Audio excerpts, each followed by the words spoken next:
Hola, soy Isabela Núñez, asesora técnico de ventas, y hoy vengo a hablaros de las electroválvulas, las válvulas neumáticas y las válvulas mecánicas. ¿Por qué? Vamos a ver los aspectos más básicos. Hace tiempo que mis clientes me lo han pedido y creo que a todos os puede interesar este tipo de vídeos. Vamos allá.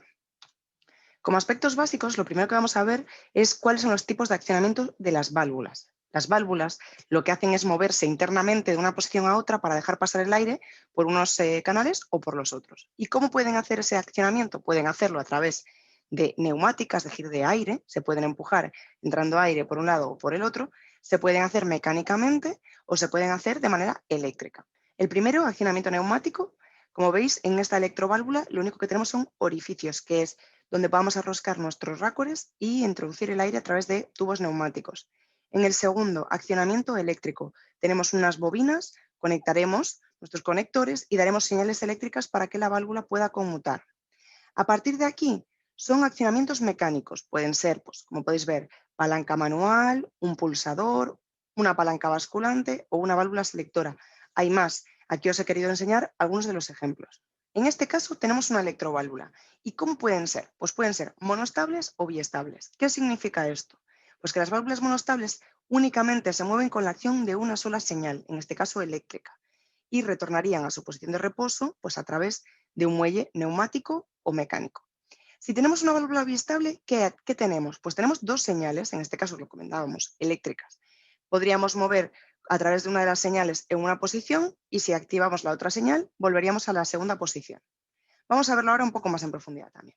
Aquí me gustaría enseñaros cuáles son los símbolos de estas electroválvulas, porque vamos a verlos en esquemas neumáticos y es interesante saber interpretarlos. Es muy sencillo, veamos.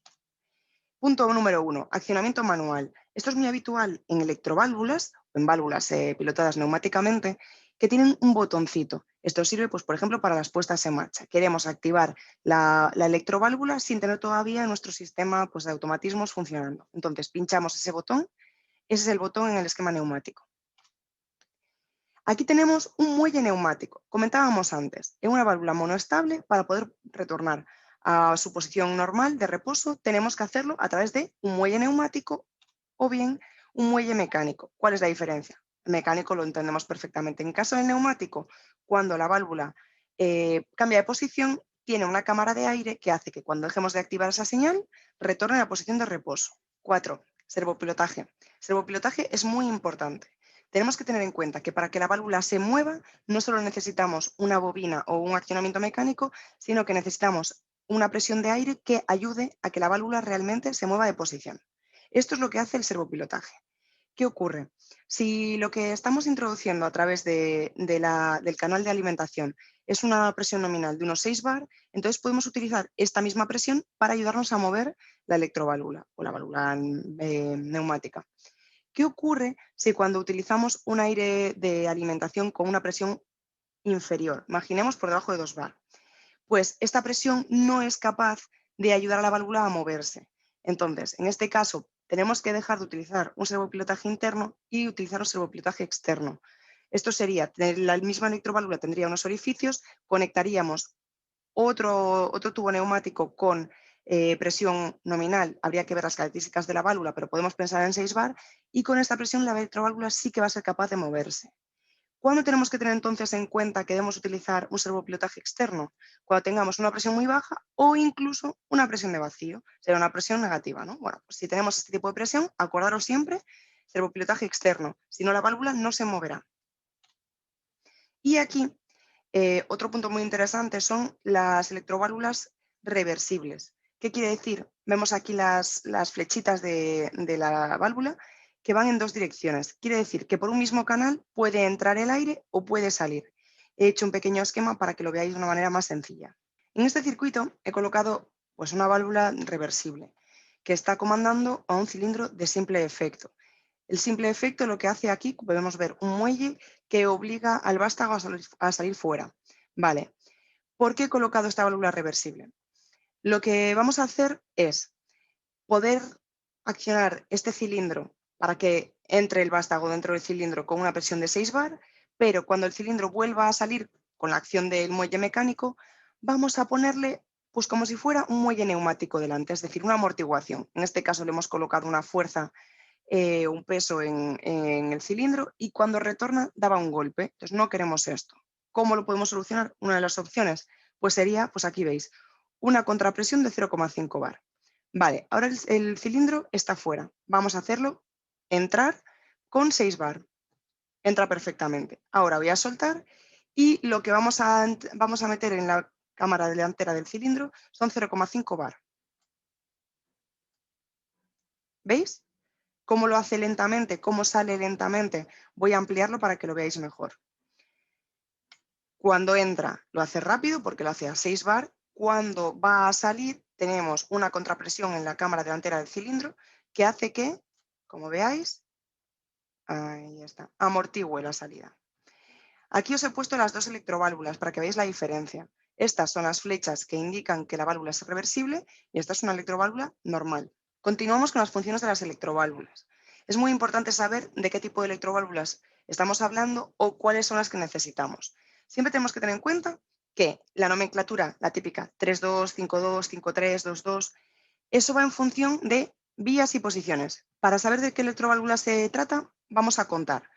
Vías y posiciones, recordamos. Vale, vamos a uno de los cuadraditos y contamos una vía, dos vías.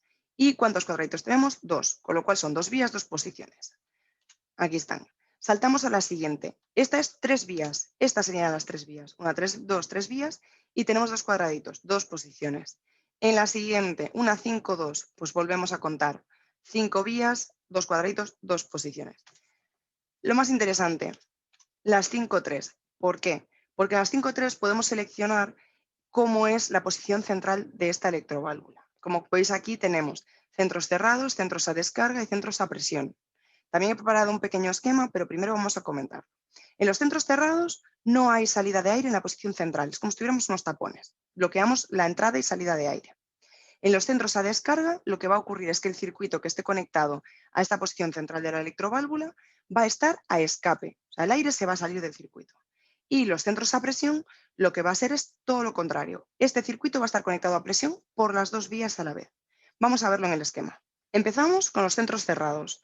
Aquí tenemos un esquema, un ejemplo, pues tenemos un cilindro con un peso que está en la punta. Vamos a accionarlo, va a subir. Si paro, se queda en la posición central. ¿Y qué ha ocurrido? Sigue avanzando. Vamos a ampliarlo. Vamos a volver a bajarlo. Subimos. Paro. Va a frenar. Pero, ¿por qué no es inmediato? Porque en el momento en el que cortamos la entrada y salida de presión, las cámaras tienen que equilibrarse, pues por el peso que tiene la punta, por la inercia que tiene la subida. Por eso, si tenemos un cilindro con una válvula 5.3 centros cerrados, sí parará, sí se mantendrá en la posición, pero va a depender de la velocidad, de la fuerza, de varios factores, tenemos que tenerlo en cuenta. Válvula 5.3 centros a descarga. Cuando se va a la posición central, toda la presión del circuito se desaloja. Veamos, estoy avanzando, me voy a la posición central, se cae. Vamos avanzando, se cae. Tenemos que tener en cuenta que en este circuito el cilindro que tenemos está en posición vertical. Si está en posición horizontal, pues a lo mejor no se cae, simplemente se queda en su posición. Estos son diferentes circunstancias de nuestra aplicación. Por último, la válvula 5.3 con centros a presión. Lo que ocurre es lo que comentábamos, entra presión por los dos canales. Si avanzamos, ahí está, voy a parar. ¿Vemos lo que ocurre?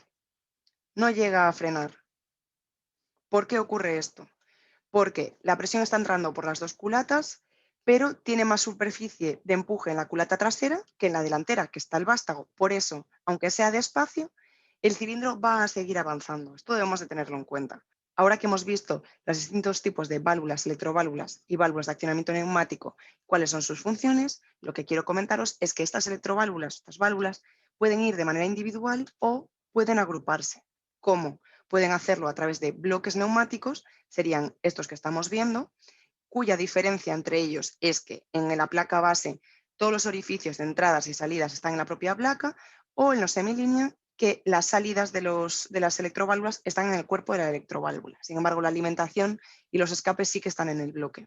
Además de poder agruparlas en un bloque, como hablábamos antes, placa base o semilínea, también podemos incluir pues, un bus de campo y un multipolo. Esto lo que hace es que en lugar de tener que ir con un cable a cada una de las bobinas de la electroválvula, iríamos pues, con un solo cable para la parte del bus o bien con el multipolo. Esto es todo. Ha sido un vídeo de conceptos básicos, pero que generalmente suscitan muchas dudas. Así que si os ha interesado, no dudéis en suscribiros y además podemos encontrarnos a través de LinkedIn. Muchas gracias.